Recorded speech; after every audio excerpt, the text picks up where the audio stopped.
오송 참사와 관련해 지난 1년 동안 법인을 제외하고 40명이 재판에 넘겨졌지만 이 가운데 1심 선고가 이뤄진 건 단 2건뿐입니다. 100쪽에 달하는 1심 판결문에 드러난 그날의 기록을 저희가 확보한 블랙박스 영상과 함께 분석해봤습니다. 김대웅 기자입니다. 2023년 7월 15일 오전 4시 10분 미우천 교회는 홍수경보가 내려졌습니다. 오전 6시 반 금강 홍수통제소는 제방이 곧 넘칠 수 있다면서 하천 위기경보 심각 단계를 발령했습니다.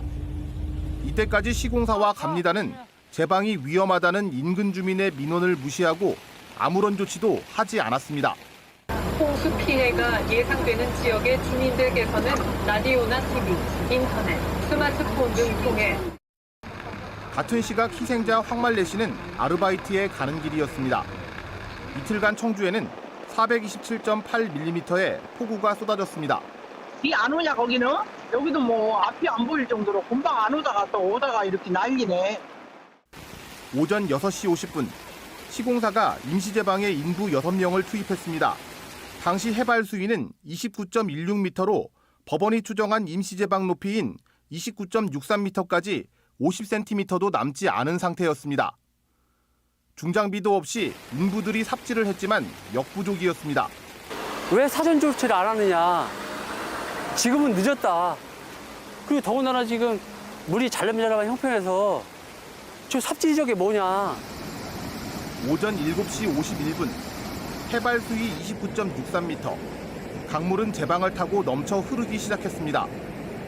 오전 8시 10분 제방은 완전히 무너졌고 분당 1140톤의 강물이 저지대인 농경지를 지나 8시 27분부터 지하차도 남단을 통해 유입됐습니다. 4분 뒤인 8시 31분 아르바이트를 마치고 돌아오던 황말래 씨 차량은 반대편인 지하차도 북단에 진입했습니다. 누구도 차량을 통제하지 않았고 지하차도를 빠져나올 수 없었습니다.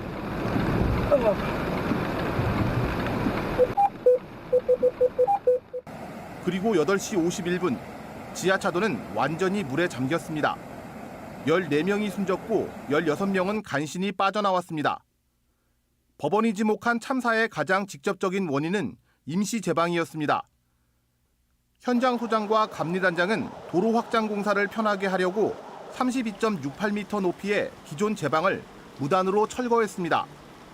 재판부는 예상할 수 없는 자연재해로 참사가 일어난 게 아니라고 했습니다.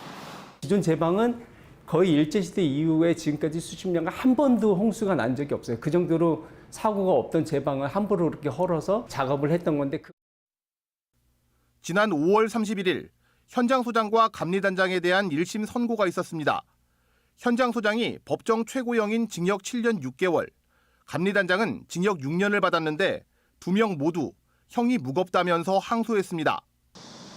지난 1년간 검찰이 수사해 기소한 피고인은 법인을 빼고 40명인데 이 2명을 뺀 나머지 38명이 불구속 상태로 재판을 기다리고 있습니다. 검찰 수사도 이제 마무리 단계인데 중대 시민재해를 적용할 수 있을지가 최대 쟁점입니다. 검찰은 지난 4월 26일 이범석 청주시장을 5월 1일 김영환 충북지사를 피의자로 소환 조사했지만 기소 여부는 아직 결정하지 못했습니다. MBC 뉴스 김대웅입니다.